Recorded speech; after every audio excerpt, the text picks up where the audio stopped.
quiero empezar aclarando algunas de las mentiras que han dicho algunos de los legisladores que me antecedieron en la palabra.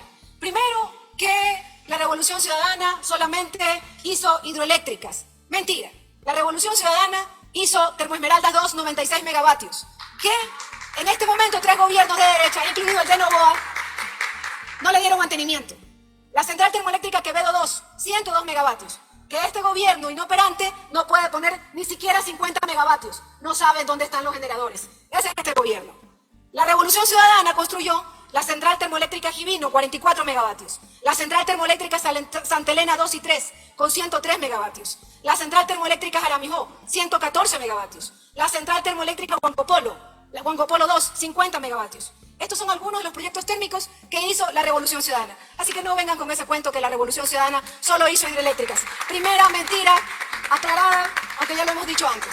Segundo, que supuestamente la Revolución Ciudadana no asignó proyectos a los privados. Mentira. Existen más de 50 empresas privadas que le dan servicio, que atienden el Sistema Nacional Interconectado, que generan energía hidroeléctrica, térmica, solar. Y aquí algunos más que voy a mencionar que directamente concesionó la Revolución Ciudadana. El proyecto Sichos, de 19 megavatios. El proyecto DUE, de 50 megavatios. El proyecto El Inga, de 4 megavatios. El proyecto Pichacay, de 1 megavatio. El proyecto Hidro Normandía, de 49 megavatios. Y voy a mencionar este proyecto por si acaso a alguien se le haya olvidado, ¿no? Al partido de gobierno. El proyecto de biomasa de 28 megavatios de la generadora ecuatoriana Ecoelectric del grupo local Novis. Entonces, no nos vengan a decir a nosotros que supuestamente la culpa es de la Constitución de Montecristi porque no se permite. No le mientan al país, no le mientan al país. Aquí hay un solo responsable de la crisis y ya lo vamos a ver porque ahora no solamente que tenemos la palabra de la señora Robo, sino tenemos ya los chats en donde ella sí le contaba al señor Daniel Noboa la condición crítica que estaba el sistema eléctrico interconectado y él le decía que por favor se calle. Vamos ahora sí al discurso de orden, señor presidente. Primero quisiera iniciar mi intervención rechazando la arbitraria promulgación de la ley, de la supuesta ley antipillos en el registro oficial. Ley que fue archivada por el Pleno de esta Asamblea Nacional. Nos dejan sin seguridad, sin salud. Compañera legisladora, le ruego nos centremos en el tema del juicio político, porque este es otro tema. Le ruego, por favor. Presidente, porque vamos a ir al punto, Pero es importante decirlo, que rechazamos... Compañera legisladora, lo que ocurre es que luego se va a incidentar la sesión. Le ruego, por favor, estamos hablando de juicio político y con las pruebas. Vamos al punto, ¿Okay? Vamos al punto, ¿por qué? Porque en enero, vamos al punto, presidente, va al punto, ¿por qué? Porque ahora nos hablan de una supuesta ley antipillos, pero antes nos hablaron de la ley no más apagones. ¿Y qué pasó? 10, 12, 14 horas de apagones hemos aguantado los ecuatorianos. Luego nos dijeron, en marzo nos propusieron la ley para el fortalecimiento de las actividades turísticas. ¿Y qué creen? Hoy el sector turístico registra pérdidas nunca antes vistas. Y lo sabe todo el país, y lo sabe la provincia de Galápagos. Y quieren que nos vengamos a callar aquí. No me callo. Luego también nos propusieron la ley para enfrentar el conflicto armado y crisis social. Y que con eso se iba a terminar la inseguridad. ¿Y saben qué hicieron? Nos clavaron 3 puntos de aumento del IVA. Y que con ese recurso lo iban a invertir en inseguridad. ¿Y qué hicieron? Se cogieron la plata. ¿Dónde está la plata? Apenas 29 millones destinaron para la seguridad. Solo 29 millones. ¿Quieren que no se los venga a decir aquí? Se los repito todas las veces que tenga la palabra. En octubre nos dijeron una vez más, y esta asamblea ha apoyado, hemos puesto los votos a sus leyes que no han servido para nada. En octubre nos vinieron a hablar de la ley No Más Apagones 2, pues llevamos 3 meses con apagones. Y ahora nos vienen a decir que hasta el 20 de diciembre solamente tenemos apagones. Pero lo que no nos dijeron es que esto era a costilla del sector industrial. 15 días apagado el sector industrial ecuatoriano. ¿No les da vergüenza mentir de esa manera? Otra vez más, por cálculos políticos. Esa es la realidad. Entonces, termino mi reflexión. ¿Quién les puede creer que esta supuesta ley antipillos realmente combate el lavado de activos? Mentira. Es otra vez que quieren meterle la mano al bolsillo a los ecuatorianos. Son más impuestos. Esa es la realidad. Esa es su ley antipillos. Una mentira más del señor Noboa. Esa es la realidad. ¿Saben cuánto nos ha costado? ¿Saben cuánto nos ha costado las mentiras y la improvisación de este gobierno sobre la crisis eléctrica? Entre septiembre y noviembre del 2024, el país perdió cerca de 10.000 millones de dólares, según datos no de la Revolución Ciudadana, del empresariado de Guayaquil, Quito y Cuenca. Esto equivale a 10 puntos del Producto Interno Bruto. Una cifra que refleja la magnitud del daño económico y social que ha causado la negligencia de este gobierno, que hoy pues quiere echarle la culpa solamente a la señora Arrobo. Ya comenté, ¿no?, lo de que el 20 de diciembre se terminan los apagones. Mintieron una vez más. Están apagándole la posibilidad de generar empleo al sector industrial del Ecuador. Eso es gravísimo. No saben el nivel de desempleo que va a existir. No saben el nivel a cuántas personas van a dejar sin trabajo. Cómo se van a sustentar las familias ecuatorianas. Su incapacidad está quebrando al país. Si hubieran actuado técnicamente y como correspondía desde el día 1 de su gestión, los apagones no hubieran existido. Ya lo dijeron otros legisladores, no lo voy a repetir. El señor presidente Noboa dijo en el debate presidencial que el problema no era la generación, sino la transmisión eléctrica. Estaba más perdido que Papá Noel en mayo. Esa es la realidad. Si actuaba desde el día 1 de su gobierno para retomar el plan maestro de electricidad, recuperando a tiempo Toachi y Pilatón, los apagones no hubieran existido. Esa es la realidad. Yo quiero pasar un video, señor presidente, si me permite, ya está en la secretaría. La realidad es esta. El presidente Noboa nunca creyó en darle mantenimiento a las térmicas del país. Con su anuencia, señor presidente, por favor, ese video. Ya que hoy día producimos mucha electricidad con termoeléctricas, quemamos búnker y diésel para generar electricidad y eso lo vamos a eliminar. Ya que hoy día producimos mucha electricidad con termoeléctricas, quemamos búnker y diésel para generar electricidad y eso lo vamos a eliminar. Está claro, señor presidente, señores asambleístas. El presidente nunca creyó en darle mantenimiento al parque termoeléctrico del país. Dijo que lo iban a eliminar. Por eso tomo las palabras de muchos de los legisladores el día de hoy, que han dicho que quizás una responsable es la ministra Arrobo, pero el gran responsable es el señor Noboa. Esa es la realidad. Y aquí hay que decir también las cosas como son. La ministra Arrobo tuvo 4 meses de gestión. ¿Y el señor Luque cuántos meses de gestión tuvo? ¿Y la señora Manzano cuántos meses va de gestión? De ellos no vamos a decir nada. Creo que también esta asamblea tiene que ir a fiscalizar a esos malos ministros que también le continuaron mintiendo al pueblo ecuatoriano. Le queda un minuto, asambleísta. Gracias, señor presidente. Solamente decir que es potestad de esta asamblea fiscalizar. No pueden quedarse por fuera de la fiscalización estos malos ministros. El señor Luque, la señora Inés Manzano, que el día de hoy, que al día de ayer en una entrevista le dice al pueblo ecuatoriano que los proveedores de los motores le han mentido. Imagínense la gravedad de lo que le está diciendo al pueblo ecuatoriano. ¿Dónde está la fiscalía? ¿Dónde está la contraloría? ¿Dónde están ellos? Mientras el pueblo ecuatoriano sufre los apagones, no podemos callar. A nosotros no nos van a callar. La señora ministra Arrobo no le cumplió al país, pero tampoco le cumplió Luque, no le cumplió Wong, no le cumplió Noboa. Ahora ya existen los chats que están filtrados. Y no me vengan a decir que estos chats sí no son reales. Los otros chats sí son reales, los que a conveniencia les parecen a ustedes. Aquí está muy claro, y le digo al pueblo ecuatoriano que busquen estos chats, estos chats que están en Twitter. Aquí queda claro que el señor Noboa sí sabía y por cálculos políticos le ordenó a la señora Arrobo callar. Gracias, señor presidente. Gracias, señor presidente. Sala, solamente pedir punto de información para aclarar algo que acabo de decir la compañera Spin. Porque al país hay que decir la verdad, colegas. Y aplausos pues para todos los proyectos hidroeléctricos, termoeléctricos que se hayan hecho. Pero en 14 años pues, no en uno. ¿Cuántos hicieron en el primer año? Nada. Lo otro que dijo hace un momento es que no ha habido la intención de mantener el parque termoeléctrico. 21 termoeléctricas y menos de 10 meses, más de 5 de mantenimiento, como si ese no fuera la intención de mantenimiento. Y finalmente, el mejor ejemplo de todos para que se entere el país, y le pido respeto, así como yo les he escuchado, mantengamos el respeto. Toachi Pilatón. Toachi Pilatón, colegas, que no se nos olvide nunca. 13 años de un embalse totalmente vacío. A ver, señores, les llamo al orden. Se Estoy en refieren el al uso de la punto, palabra. han solicitado una réplica. La Así réplica es. debe ser sobre el procedimiento de la liquidadora. Porque hay que decir la verdad. Aquí no hay réplica. Un Dentro embalse, del juicio político presidenta. no hay réplica, solo hay punto Así de es. información. Un embalse vacío, 13 años, Ciñase al 10 punto de veces información. que se llene. ¿Qué le pasó al Toachi Pilatón? Les invito a fiscalizar. Punto de información, 13 no hay años, réplica. 200 Punto de información. megavatios. Eso nada más, señora presidenta. Muchas gracias.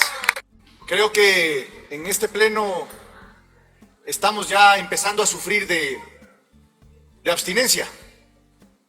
No llega la exministra a defenderse.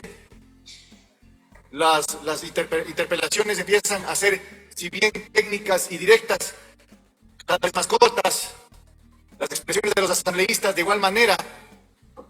Parece que no le estamos poniendo la atención que requiere. Aquí hay que ser claros, creo yo, señor presidente, sobre el objetivo de este juicio político. Este juicio político no es contra las personas. Este tema no es un tema personal, ni contra la señora Robo, ni tampoco contra los miembros de la Comisión de Fiscalización que llevaron a cabo este proceso. Este juicio político es para identificar la verdad que requiere el país respecto de la crisis energética que vivimos. Porque resulta que ahora ya no es culpa de nadie. El presidente Noboa le tira la culpa a la sequía. Le dice que es los gobiernos anteriores. Le dice que no tiene nada que ver con lo que él ha hecho o no ha hecho. Y hay que ser objetivos y claros. El presidente Noboa puede no tener toda la responsabilidad respecto de la crisis de la generación, pese a que sí la tiene. Pero la administración de la crisis sí es un problema de él.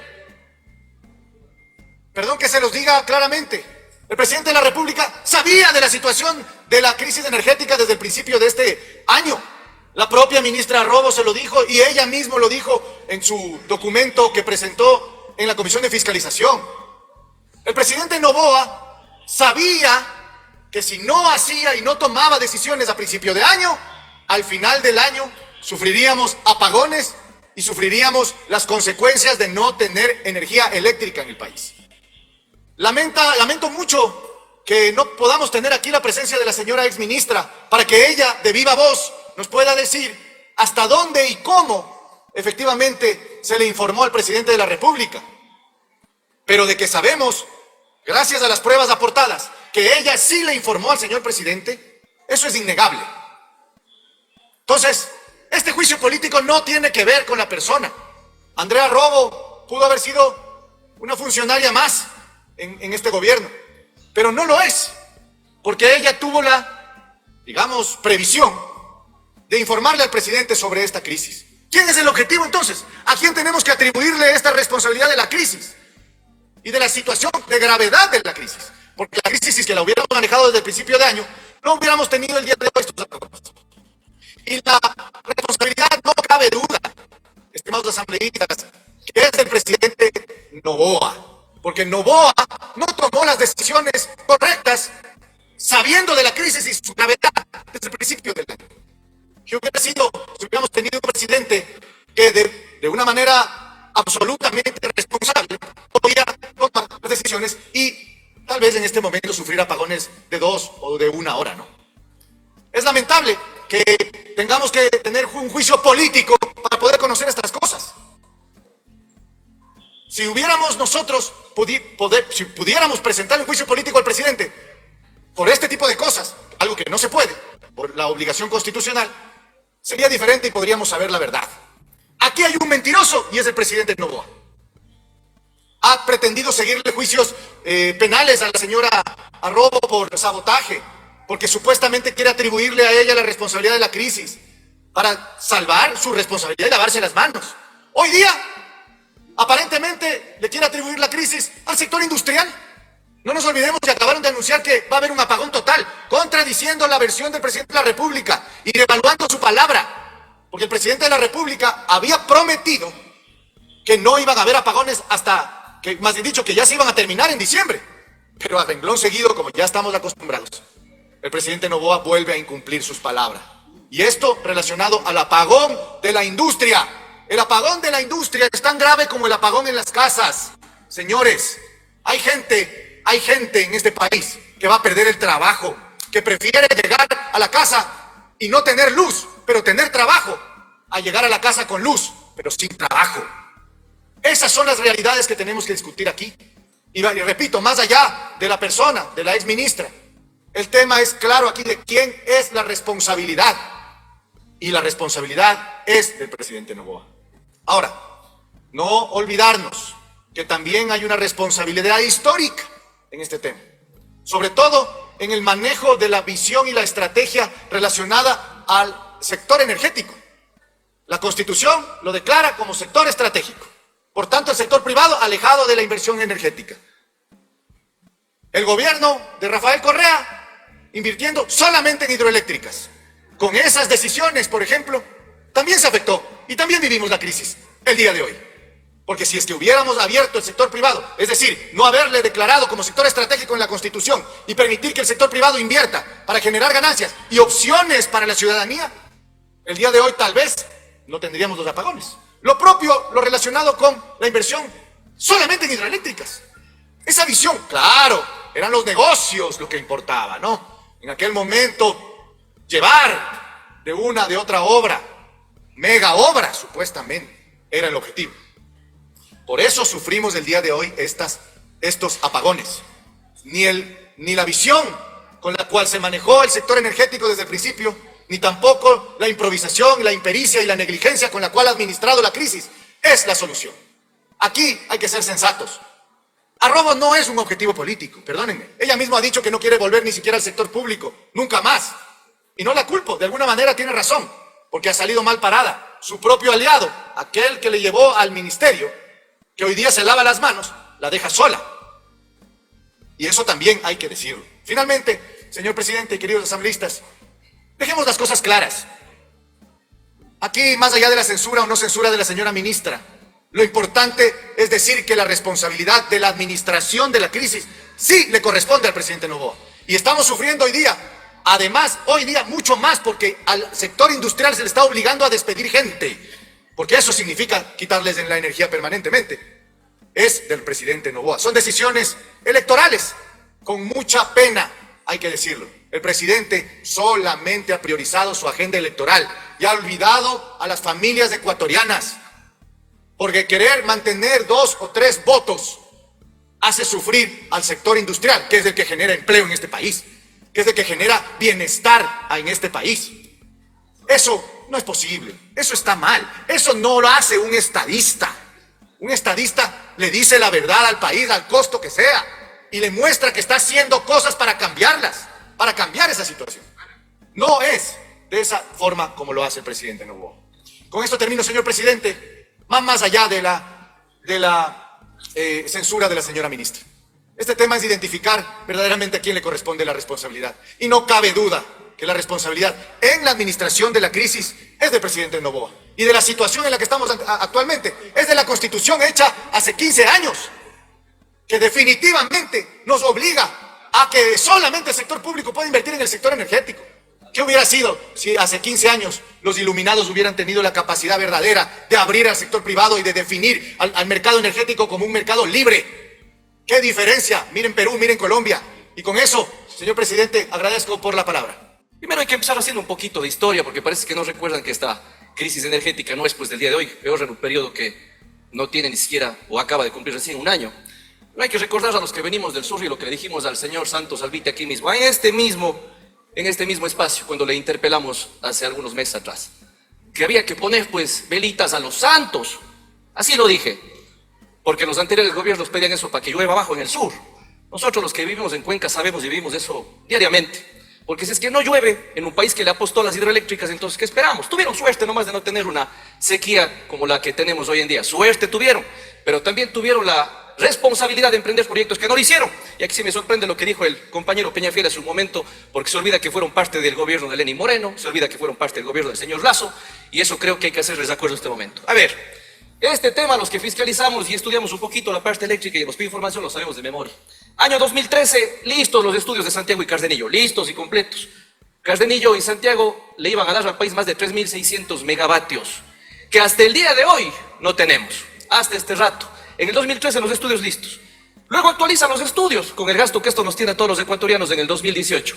Hicieron algo en gobiernos que tuvieron 4 años, o en un gobierno que tuvo luego 2 años, y que tuvo al peor ministro, dicho sea de paso, el señor Albito. Nos estamos olvidando que aquí mismo le interpelamos al señor. Entonces, vamos haciéndonos cargo de los problemas de los gobiernos anteriores también antes de hablar de lo que está pasando. Y por eso empecé de esa manera, con Santiago y Cardenillo. Pero hay que decir otra cosa. Claro que la ministra sabía de los problemas, pues. Cuando uno está en un cargo jerárquico, como el caso de la presidencia, encargas a tus ministros se hagan cargo de tus carteras. Si no, no hubieran juicios políticos a los ministros, solo al presidente, ¿no?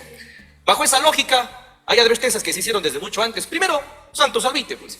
Si aquí, con el señor Santos Albite, lo dijimos claramente, sabía que había una crisis. La persona que viene luego de Santos Albite, la ministra Robo, tenía que corregir la crisis. Un solo ejemplo más. Proyecto Pimo, en el mes de diciembre. Pide a gritos el Egaustro desde Cuenca, para variar, déjennos emprender los estudios del proyecto PIMO, el proyecto eólico más grande del país. ¿Y saben qué respondieron desde SELEC? Cuando estuvo ahí la ministra, no, nosotros nos vamos a hacer cargo desde la SELEC del proyecto PIMO. Entonces privemos de nomás al país de más de 100 megavatios. Entonces, ¿hay o no hay responsabilidad de la ministra? Luego nosotros le dijimos aquí al señor Santos Albite, le dijimos aquí clarito, señor Santos Albite, usted tenía que rescatar Machala Power. Aquí le dije yo, ahí están grabadas las interlocuciones de todos los asambleístas. Rescate Machala Power. Tuvo que venir el ministro Luque, después de que le cesaron a la ministra Arrobo, para ir a encontrar dentro de las bodegas toda la planta eléctrica, los repuestos que tenían ahí. Y ahí sí me pregunto, ¿por qué no hizo eso la ministra Arrobo también? El ministro Luque sí lo hizo. Cuando se encontraron 21 termoeléctricas acabadas, y claro, exigiendo tanto aquí porque así somos de tosudos, ¿no? Pero ¿cómo nos podemos imaginar que un parque termoeléctrico de 21 termoeléctricas socavado durante el tiempo se arregle pues en un año? Ahorita ya están arregladas más de 6, si no nos hubiese anunciado que se acaban los costes, ¿no? Digo. Pero además, un chat como los que mostró hace un rato el asambleísta Samaniego, una semana antes de la consulta, que nos dice que no hubo previsión alguna, pues. Y además, ¿qué validad tiene un chat? Yo me pregunto si fueron periciados, ¿no? Hay que hacer esa pregunta. Mandar un chat parece que es todo lo que se hizo por este país. Peor, si tomamos en cuenta un documento que se envía el 15 de abril, un día antes de que se cese a la ministra Robo. Gran trabajo, lo digo con mucha ironía. Qué raro, colegas, que hoy día le defiendan con tanto ahínco y tanta faga a la ministra Robo y en dos alusiones, tanto del compañero Peñafiel y el compañero Samaniego, digan que es responsabilidad del presidente. Qué raro, ahora sí es la mejor ministra. ¿Qué decían antes, pues? ¿Qué decían antes? Parece que nos estamos olvidando de eso. Se han olvidado. Parece que hay ahí también una amnesia, como decía uno de los colegas. Otra contradicción que decía el compañero Peñafiel a su momento. Es responsabilidad del presidente. Acto seguido dice el compañero Peñafiel, no, pero acordémonos de la Constitución del 2008 que priva al Ecuador de tener inversión privada. ¿No fue este gobierno entonces el que trajo hace unos meses la ley eléctrica que por primera vez en este país le permita la inversión privada? No hay que tener contradicciones. Si han pasado 16 años, ¿por qué no hablaban de los 16 años, los 15 años anteriores y hablan solo del último en un gobierno de transición? Porque es un gobierno de transición, un año. No seamos pues así, colegas, hay que ser un poquito objetivos en la vida.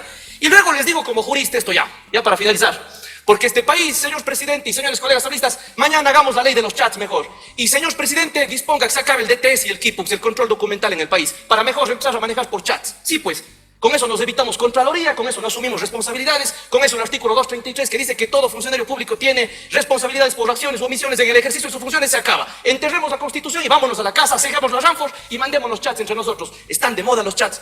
Permítame, cuando salió el KIPUX que puso precisamente ese gobierno, acuérdense, Sistema de Gestión Documental, KIPUX. Les voy a decir lo que dice la ley porque en las aulas universitarias que nos estudiamos Derecho y nos especializamos en Constitucional, leemos la Constitución. Artículo 226. Los funcionarios públicos ejercerán solamente las competencias y facultades que les sean atribuidas en la Constitución y la ley. ¿En qué ley, señor secretario, se dice que los funcionarios públicos elevamos alertas vía chat? ¿Dónde está el principio de legalidad? Entonces, ¿qué valor tienen esos chats? Primero, no sé. Deberes de los servidores públicos. El servidor público puede negarse por escrito a cualquier orden ilegal de su superior. Elevará por escrito a conocimiento de su inmediato superior. El chat es ahora un medio escrito. Ya pues, ¿para qué tenemos DTS? Ya, presidente, disponga nomás se elimine el DTS y el KIPUX en todo el país. Ya, manejémonos por chat y con eso todo el mundo contento, ¿no? Código Orgánico Administrativo, órdenes superiores. Los servidores públicos podrán objetar por escrito las órdenes superiores expresando las razones por tal objeción. Ley Orgánica de la Contraloría, artículo 41, órdenes superiores. Se repite lo mismo para no cansarles. Las normas de control interno de la Contraloría, la máxima autoridad y directivos de la entidad establecerán por escrito los procedimientos de autorización que aseguren la ejecución de sus procesos dentro de las instituciones públicas. ¿A dónde más? Entonces, vayamos nomás guardando la Constitución. Yo me acuerdo que acá uno de los colegas, creo que era el compañero Luna, decía, no han leído la Constitución. Le tomo las palabras al compañero Luna. Yo sí leo la Constitución. He dado clases de eso en la universidad. Así que les voy diciendo, colegas, que si es que el día de mañana vamos a trabajar por chat, guarden nomás ese DTS y los KIPUX en el país. Hasta aquí nomás mi intervención. Muchas gracias, señor presidente.